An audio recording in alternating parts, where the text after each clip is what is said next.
All right. Who had a great weekend? I did. Ashley, tell us all about it.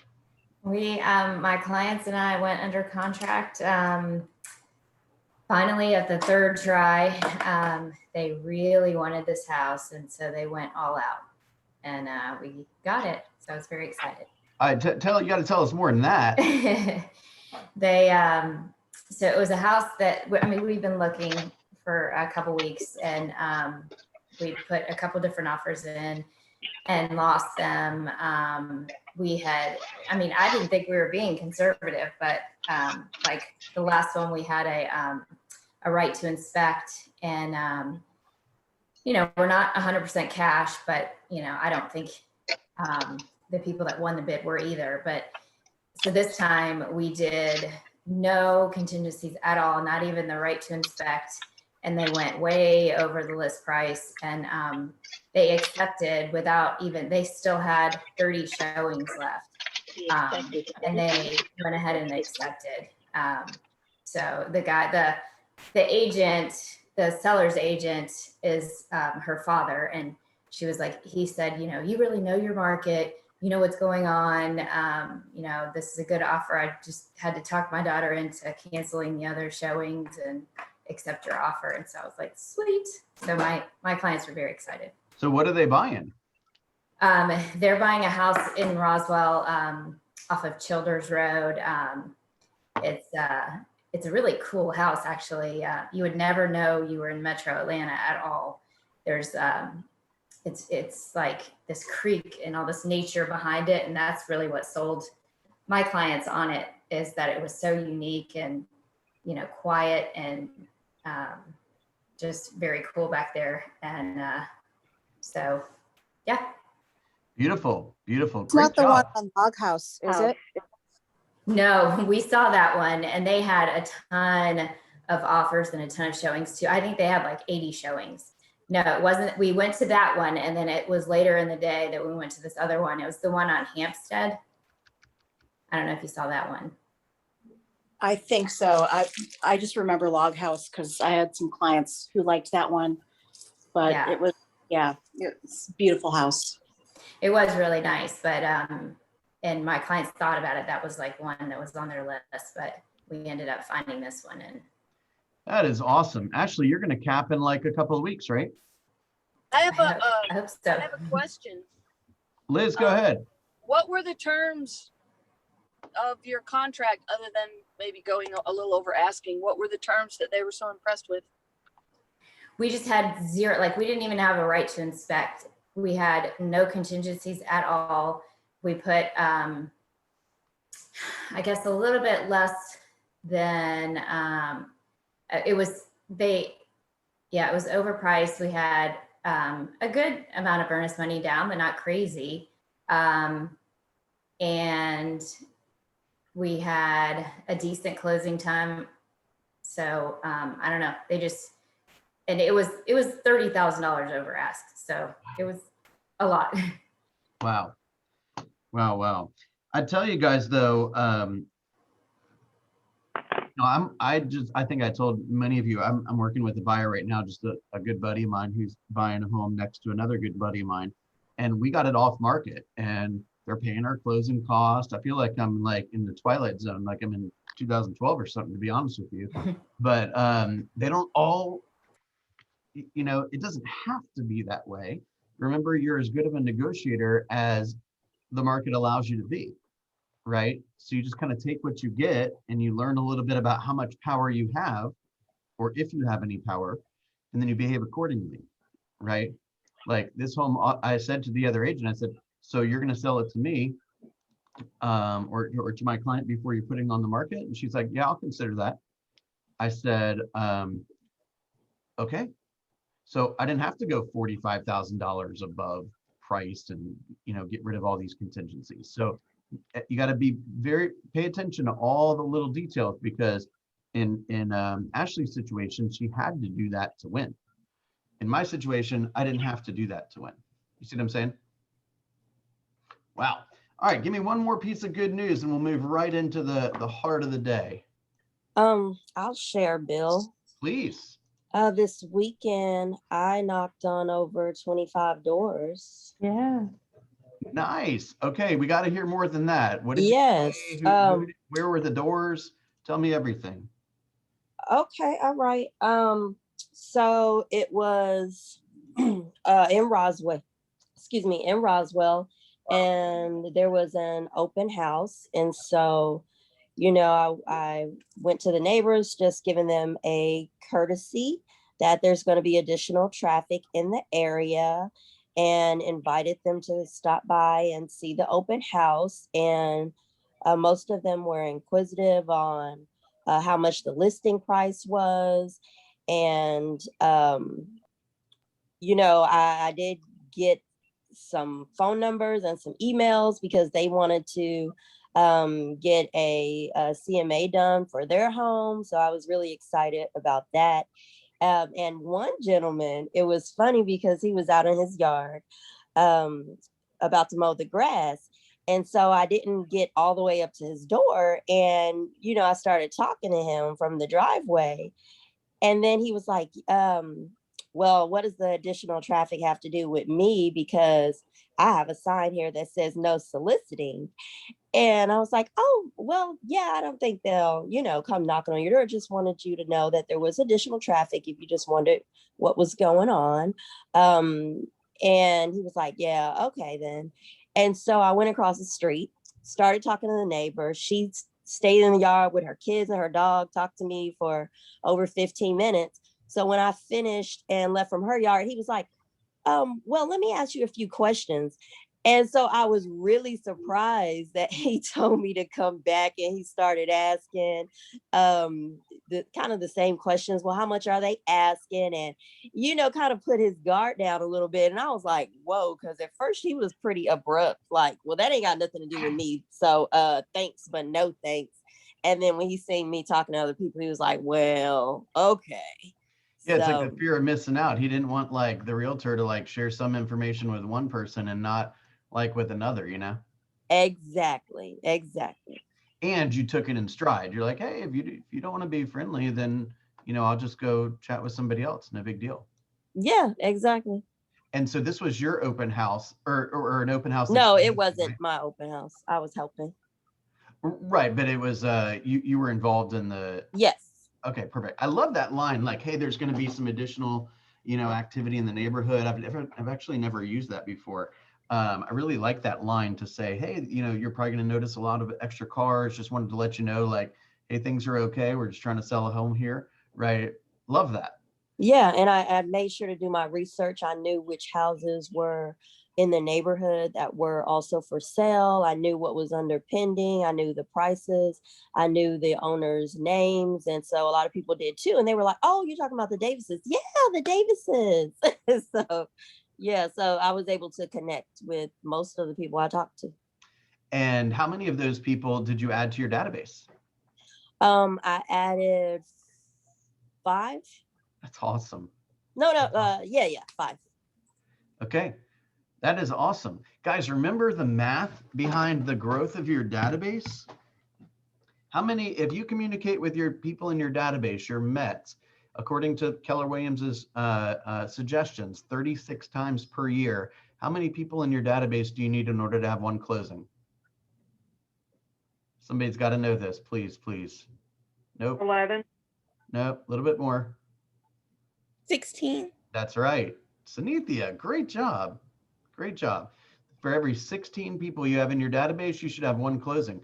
So, and if you have a closing, that's going to pay you an average of around $10,000. So that means that for every, what would that be? $625 per person per year that you add to your database. Does that make you want to go knock some doors? So, Shalina, how long did it take you to do that? Honestly, 2 hours, but I talked to people for a long time. Okay, so 2 hours to do that. That's $3,100 per year. If you communicate with those 5 people properly, that should be worth $3,100 per year. What are you gonna do with the $3,100 this year, Shalina? Can I just make one more remark? Yeah. So a financial planner would tell you that if you have a lump sum of money and you want to like retire, so to speak, right? And you want to live off of the passive income or the interest income that that investment yields, you should have somewhere around 33 to 4%, 3.5% roughly. So your 2 hours worth of work is the equivalent of it putting 100 grand in the bank so that it'll spit out its 3,100 each year. Does that make you want to go knock some doors, guys? Yep. And it was kind of getting out there and doing it.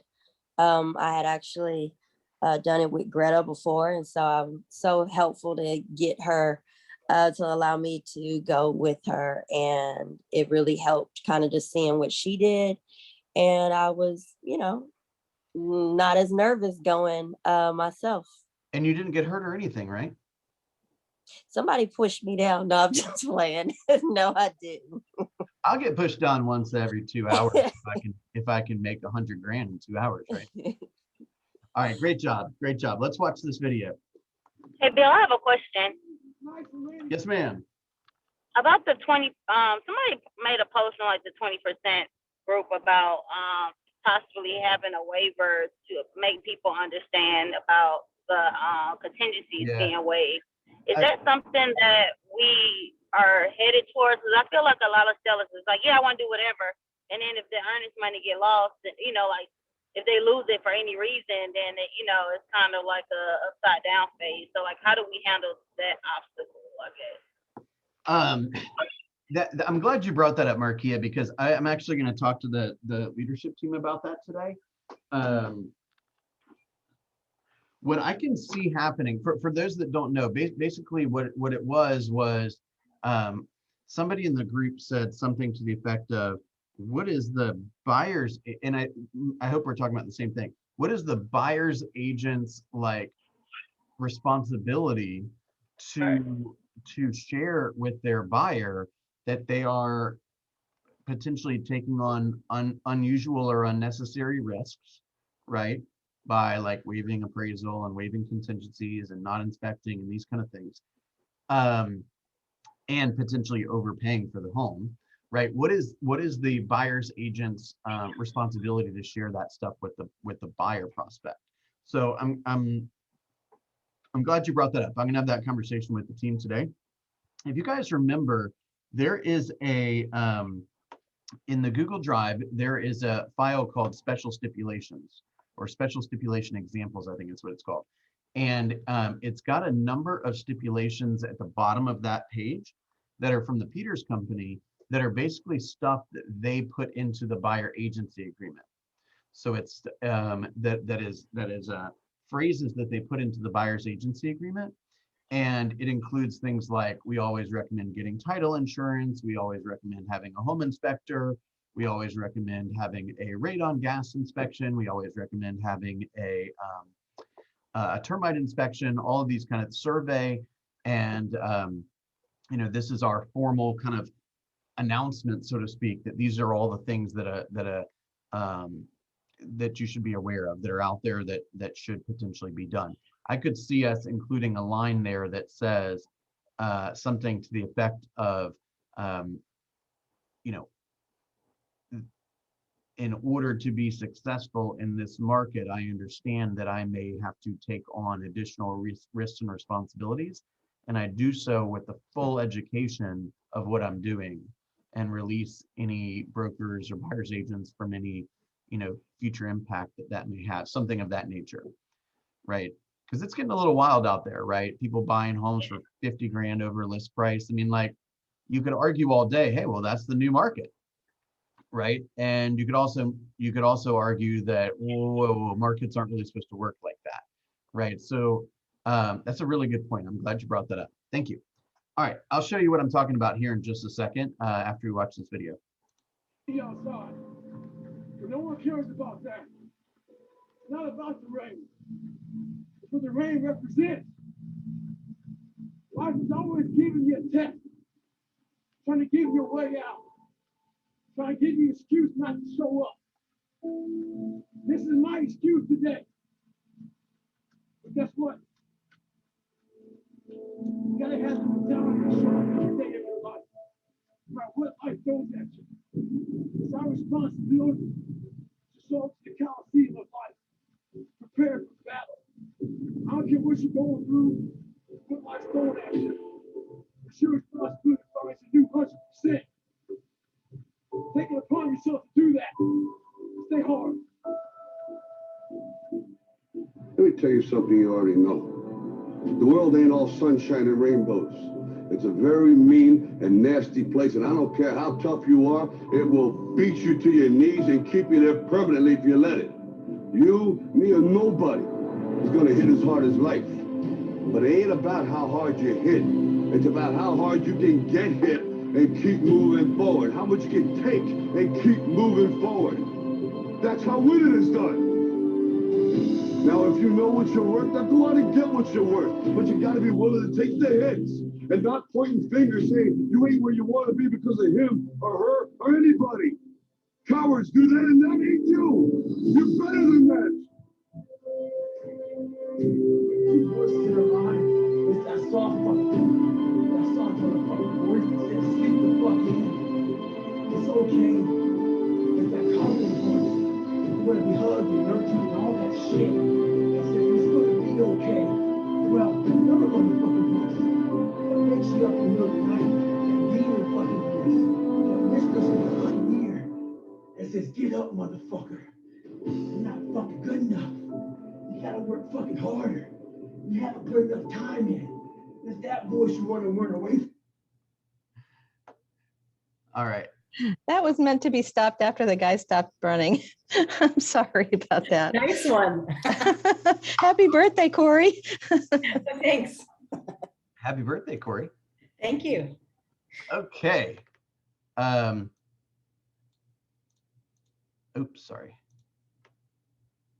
Okay. Any take on that other than, sorry about that, the language at the end. Okay, any thoughts on that one?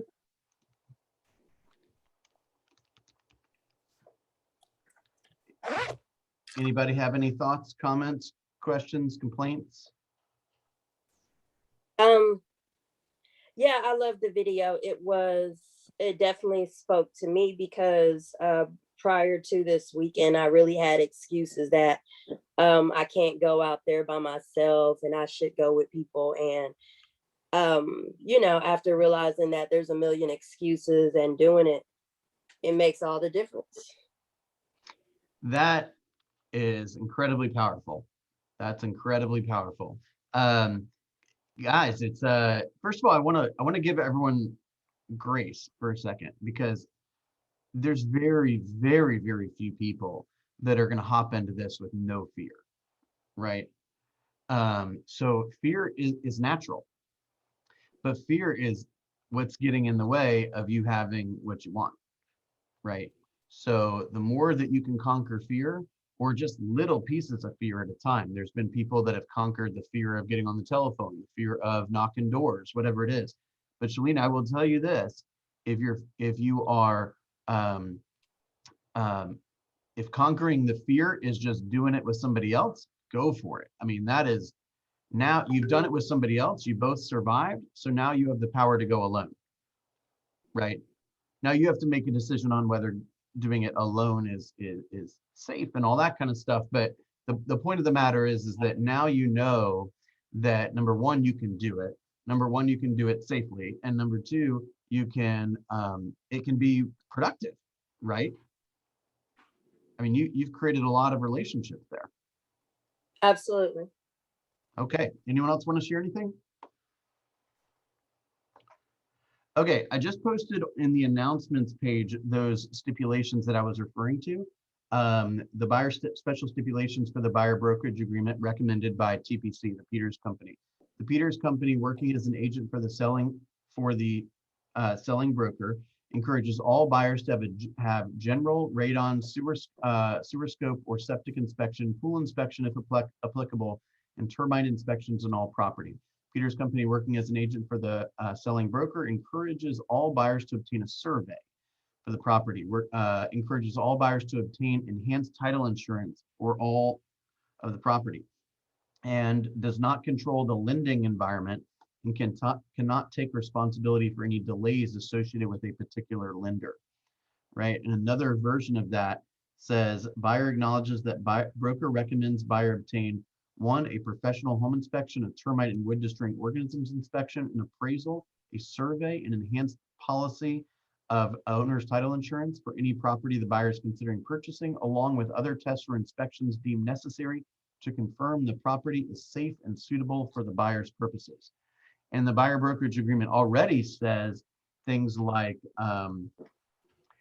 it is their responsibility to investigate nearby areas for things that they might find objectionable. That could be any demographic information, any school district information, any crime details, where the sex offenders live, all that stuff. So you don't, I don't believe personally you need to be redundant on that, but you do want to make sure you point that stuff out. It is the buyer's responsibility to confirm that this is the home they want, with all the details and all the stuff that goes along with it, right? Make sense? Yeah, Bill, Yes, ma'am. how do we, that's a tough thing. How do we justify that when we have to tell our buyers no contingencies if you want to win? Well, I think number one is, wait, what are you referring to exactly? The ones I just listed? Yeah, I guess you could do that independent of the contract, still do it, but It's basically yeah. like so there was who was it? Ashley a second ago that said like they waived their right to, like, there's a difference between waiving your right to access the home for an inspection and waiving your right to leave the contract if you don't like what the inspection says. Right. So I would never, I don't care what circumstances it is, I'm not gonna let go of my permission to access the property for an inspection, right? But I would be, if I like the home enough, be happy to waive the fact that I just can't leave because I find something that's problematic, right?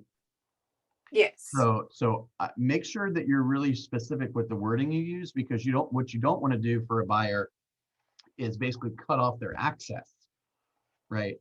That's Right. fine. I want to inspect it. I'm just not going to bother you with any little or big stuff, but I got to inspect it. I got to find out, like, hey, am I dealing with $1,000 worth of problems here or $100,000 worth of problems here? What do you do if you come up with $100,000 worth of problems and you don't have any contingencies? They just lose their earnest money. Well, I mean, Okay. Yeah. well, let me make sure everyone really clearly understands something. It's not just that simple, right? The seller, when the buyer is in breach of contract, the seller has basically two remedies. They either keep the buyer's earnest money, and then they relinquish their rights to pursue them in court. That right, they can't sue and take the earnest money. However, they do have the right to return the earnest money and sue. Now, remember, if they go and sue, that's going to tie the property up in court and they won't be able to move on with their life, right? So the likelihood of a seller suing is probably pretty small, especially in this environment, but please understand that it is possible. But practically speaking, yeah, they would just risk the earnest money loss or the potential loss of, being sued. But that's probably far less than 100 grand. Yeah, Markia, what's up?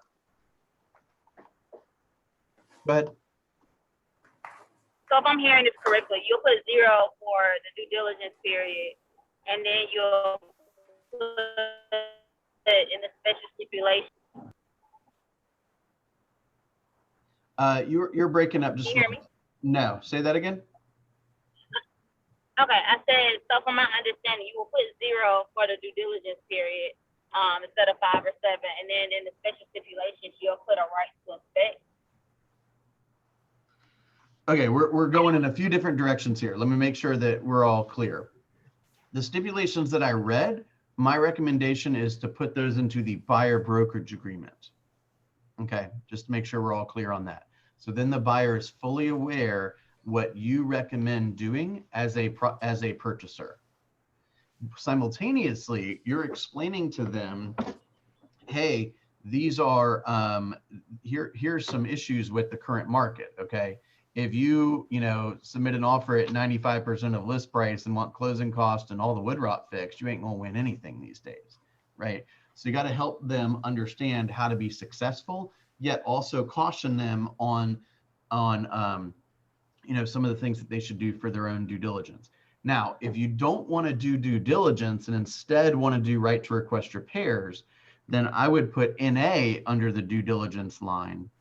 And there's a document called the right to request repairs, which I'm not the biggest fan of, to be honest with you, just because there's always going to be something in the inspection report that would allow you to leave. The primary difference is you can't just leave because you quote changed your mind. But I actually don't think the right to request repairs is that much more beneficial to a seller. But there is a GAR form for that. It can be found in DocuSign, and you would use that form instead of the due diligence period if that's the direction you want it to go. Now, long before you try to do that, please read through that document and make sure you clearly understand that document, okay? There's also in the 2021 purchase and sale agreement, there is a right to inspect the property without, you don't protect their earnest money at all, and you can't get out of it because of what's in the inspection report, but you do have the right to go back in and inspect the property without putting anything in the special steps or putting the right to inspect form. Okay, I need to read through that form. I've never used that form before. No, it's the regular purchase and sale agreement for 2021. It's number 8. All right, we'll revisit that tomorrow. Let me do a little research on it, okay? Okay, let's talk about language for a couple minutes, okay? The other day, I posted a script book in the announcements page that was a document called the Locker Room Script Simplified. Did everyone see that? And has everyone printed a copy and put it by their bedside? It's in my binder. Is your binder by your bedside? No. Okay. Although I'm not really kidding that much.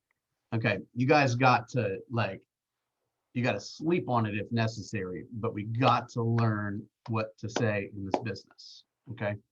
Got to learn what to say. So there's some patterns of language. You remember how I've said before, I could teach you how to sell homes in like 5 minutes. Okay, everything else is psychology, right? So this is what it's all about. This is the language. So I want to teach you a concept called temporal presuppositions today. Okay, Monday morning, we're going right to it. Okay, temporal presuppositions. That is a language pattern which uses the presumption that something is going to happen in time. It may either be in the past, the present, or the future, and they presume something that did not exist before. And they help us create, which is create a future of possibilities. So the following words are used in that situation, okay? Before, now, while, sooner or later, during, as, after, when, since, again, prior, then, once, as we approach. Okay, here's some examples. We'll get to the examples in a second. The key to using this language pattern is to assume something new. The primary steps in creating this language structure are: number 1, think about it, what it is you want to have the person think about or act on. Use the temporal presupposition to create a language pattern to convey that intent, and finish with the benefit or the reward of the action. So here's a good example. As we approach our meeting to get your home sold, we will answer, you will get the answers that you're seeking, allowing you to move forward. Okay, so the desired act is to have a meeting. Okay, they haven't talked about a meeting, asked for a meeting, or anything. that basically you imagined that, you created that out of thin air. The fact, as we approach our meeting, there was no meeting, but we're assuming it. Make sense? So as we approach our meeting to get your home sold, you will get the answers that you're seeking, allowing you to move forward. Okay, the desired act is to have the meeting. The temporal presupposition that we use is approach. And the benefit or the reward is moving forward. Okay, let's do another one. When you list your home with me, you will find that buyers will be making appointments before we even hit the market.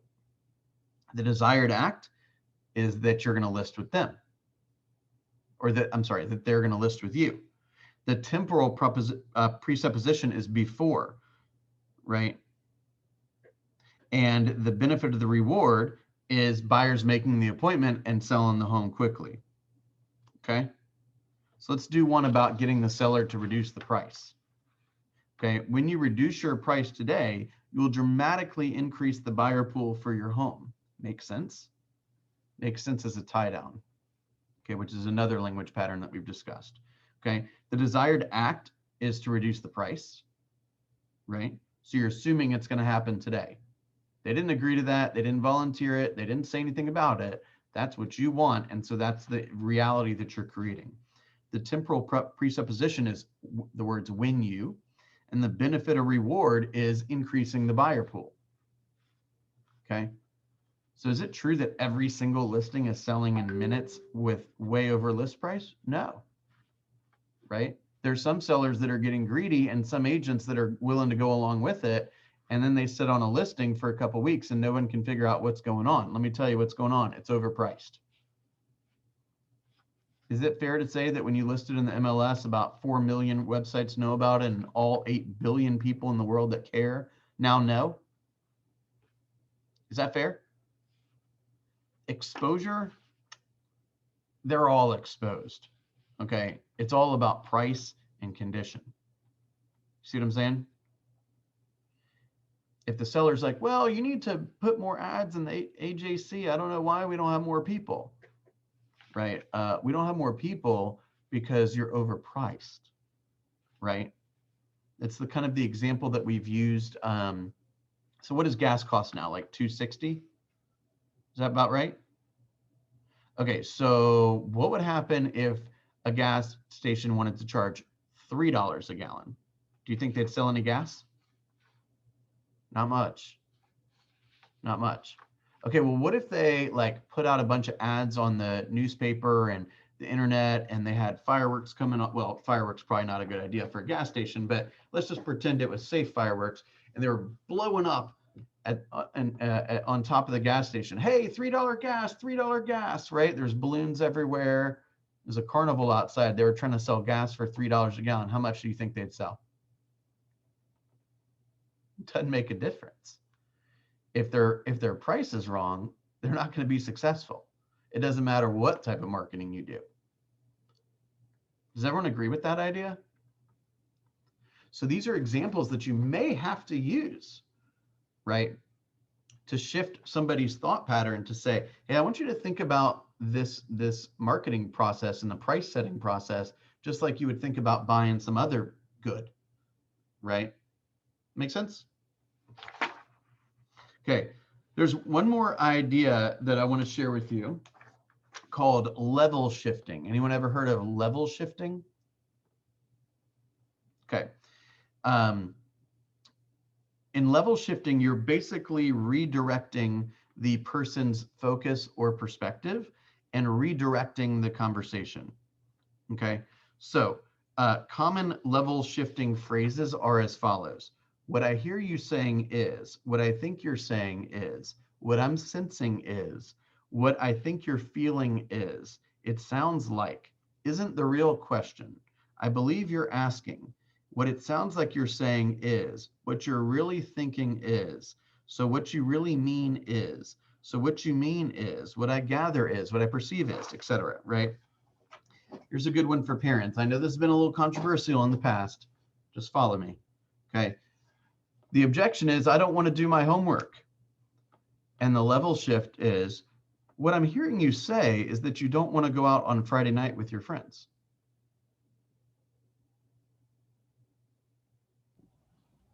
right? It's got nothing to do with homework. It's a reminder of the penalty for not doing the homework. Does that make sense? Gotcha. That makes sense.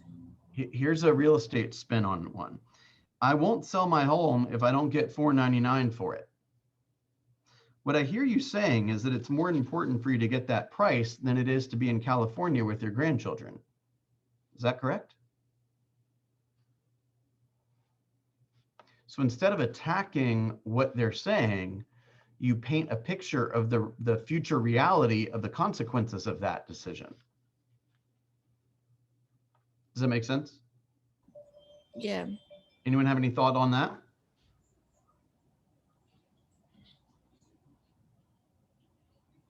I mean, I think that it can avoid misunderstandings on both ends. It can kind of always keep you redirected on what the buyer's wanting, and then it also can refocus them too. So yeah, I think that's a great tactic. And great comments there, Sunithia. The other thing that it does is it makes them, I mean, first of all, you can't even do what I just suggested doing if you're not listening. You got to be listening really, really good to be able to pull that off. And that presupposes one other thing is you're not worried about what you're going to say, and you're not thinking about it because it's so natural that you can, instead of listening in an effort to determine when the moment is you can start talking again. That's one level of listening. Listening intently, knowing you know exactly what you're going to say because you practice and have internalized your scripts.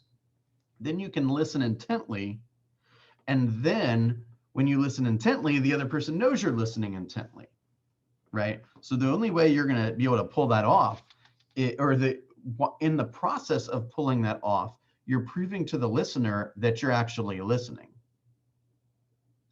And I cannot underestimate how powerful that is. Anyone want to add to that?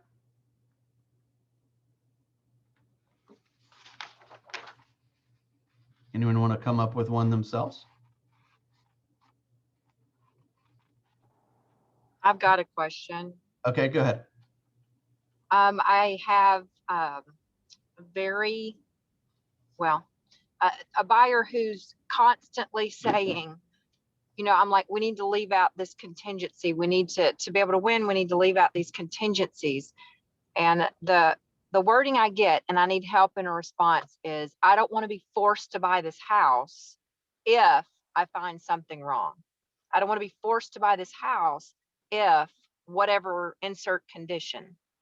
And I have trouble with that phrase because no one's forcing him to put a contract on it, you know, but I don't know how to nicely address it. So here's a completely different way to think about that, which is I don't think for 1 second that you're forcing them to buy it, but for whatever reason, they wouldn't have used that word if they weren't feeling that, right? So Of course, is very, very telling. So they are feeling a lot of pressure right now. Yes. So I would say, I would kind of, are you currently courting anyone, or are you kind of back to square one with that buyer?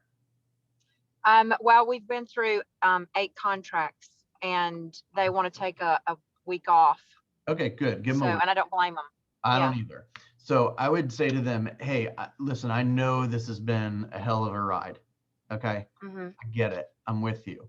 I want to make sure you understand a couple of really important concepts here. First is I'm not here to force you to buy anything. Okay. So, you know, I do believe that we could have, you know, a couple day due diligence period or right to inspect or right to request repairs that would allow them to leave the contract if their findings from an inspection were so troubling that they didn't want to buy the home anymore. So if that is their threshold, then that's their threshold, right? But they may understand, what they need to understand, and I think they've already gotten this, is that there may be somebody that's willing to take a bigger chance than they are. And if that's the case, they may not win. And they have to be comfortable with that to some degree, right? You put your best foot forward, and if you win, you win. If you don't, you're like, oh my gosh, I guess somebody was willing to pay more, or take more of a chance, or take a bigger risk, or agree to that. Oh my gosh, what a sucker. I can't believe they did that. right? And if that's not the way they feel, then maybe they need to increase their willingness to take risks, right? But whenever I was in situations like this with buyers, I made sure they knew that I was on their team, right? Look, I don't want you to buy a home you don't want to buy. You know, if the driveway is too steep, if the school's in the wrong, or if the home's in the wrong school district, if you don't feel safe, I don't want you to live here either, right? If you like it, I like it. And if you don't like it, I don't like it either. Let's move on, right? My job is to clearly understand what you want, put it out there, and if we win, we win. But it's Yeah. also not your fault, Greta, and the buyer shouldn't expect you to win just because they came up with their set of circumstances and they chose somebody different. Well, that's the problem is, given his mindset, he is never going to win. And I mean, we've put in some great contracts, $45,000 over, no stipulations. And when you lose on that, it burns. And I don't know how to help them. He's like, I'm never going to win. If I can't win, you know, we've gone 35,000, we've gone 45,000, we have no stipulations. And he's like, you can't win in this market. And I'm starting to feel like that too. Well, And I don't know what to do to help him. Have you put in option money yet? Oh yeah, that won't happen. Why not? I mean, thank you. Because he just, I mean, he's struggling just with earnest money, right? Because it's scary. And this whole process is very scary to him. Got to inch up though, because he's not winning yet. So, Exactly. I mean, what do you mean he's struggling for earnest money yet he's put an offer in at 45,000 above list price? Walk me through that. He's got no earnest money? No, he's put earnest money. The problem is Start over. any given circumstance. Say that You know what I mean? No, say that again, please. I missed you. He wants like a golden parachute to get out of it. Yeah, he's got one. It's called a due diligence period, or it's called a right to request repairs when you identify something that's problematic and you ask for it and they say no. But you can't put those in and win. Not on the properties we're looking at. Well, what I'm suggesting is that there's something else. If he's going to stand firm to that, which it sounds reasonable to me, he needs to be willing to put some other cash in some other place, right? So maybe, hey, here's $5,000 to look at the offer, my friend. Thank you. Right? You know, right below due diligence period where it says how much money would be given for them to essentially consider the offer, and it would or would not be used. Yep. Have they put anything there? Oh, we've come in second place a couple of times. We're the bridesmaid, you know, but we're losing by $10,000. And he's like, I'm not going to overpay. I'm already overpaying. I'm not going to give away the farm. Answer that one question. Has he put any money in that one line yet? He has not. Okay, try that. All right. I don't know how it doesn't affect net unless you're willing to give it up just to have them look at it. And everyone goes, again. Let me make sure. Actually, let me restate exactly what I'm referring to. Greta, what did you just say? I said it doesn't affect net unless you're saying I'm giving you this money regardless of if you choose me or not. No. Because there's two ways to do it. There's two ways to do it. You can apply it toward the purchase price, which, you know, doesn't affect net. Or you can say, here's a gift. I'm not going to take this out of our purchase price. I'm giving you this to look at my offer. And he's not going to do that. Yeah, but he's only giving it if he wins. No. You give it just to look at. It's my understanding as I read the contract. No. So it's a bonus above and beyond then is what you're saying? Well, you're only agreeing to it if you're the winner. Right. So if I win, it's above and beyond my ask or my offer price, right? The two options that we were just talking about. All right, let's regroup. Right below the due diligence part of the purchase and sale contract, it says, it's basically language that says, let me pull it up really fast, actually. Because my understanding was different. I'm sorry. No. Well, maybe we found a way for you to win. Hang on. What is this woman's name? All right. Oops. 1 second.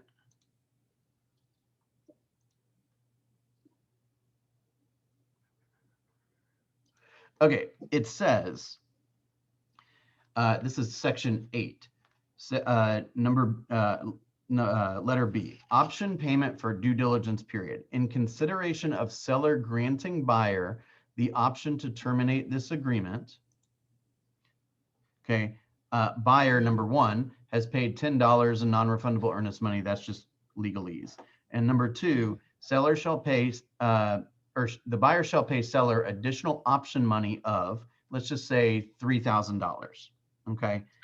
As of the offer date or within a certain number of days, any additional option money paid by buyer to seller shall or shall not be applied to the price at closing. So let's review both scenarios really quickly. Okay.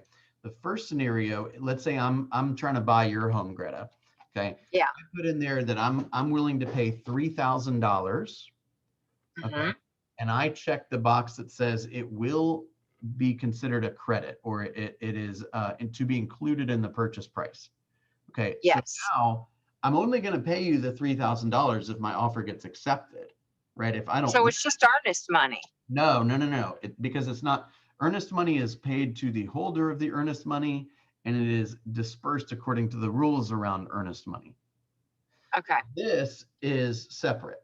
This is money that is basically paid directly to the seller. And if I buy the home, and if we agreed that it was going to be used as a part of the purchase price, then it's a credit at closing. It's not earnest money. It's just an additional credit at closing.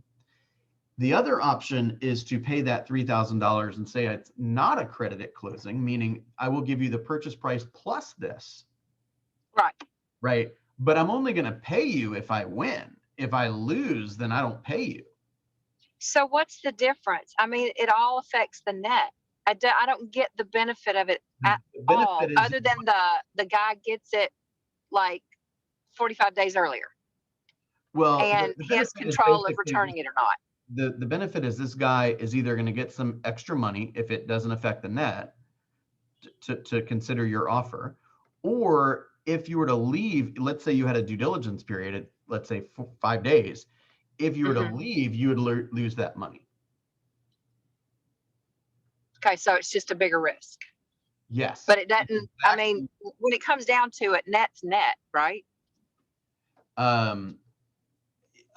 Yeah, but it has, number one, you have to make note that it's going to be a credit, right? And number two, there are situations where if you don't buy the home for any reason, then the seller keeps that money. The earnest money could be refunded if the buyer leaves during an allowed upon way to leave. So it functions a little bit differently. My point is if they have not put that out there, I never saw anybody use that. Hundreds and hundreds and hundreds of contracts I looked at, right? I've never seen that done until now.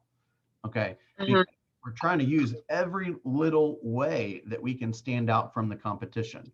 So it's basically saying, if you choose me, and if I don't buy your home, you'll get some extra cash. Now, does that make my offer more appealing? Right? It does, and it makes my buyer nervous. Well, here's the thing. You can only, I'm just offering ways to take chances.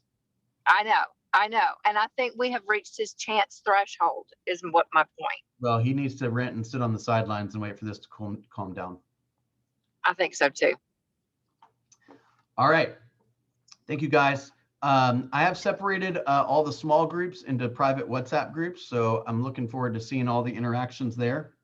And if you could do me a giant favor and update your numbers, that would make me feel so happy. Today is the last day of the 3rd week of the month of March. So let's go out there and put some more people in our database and turn in some awesome numbers. Super proud of you guys. Have an awesome day. Thank you.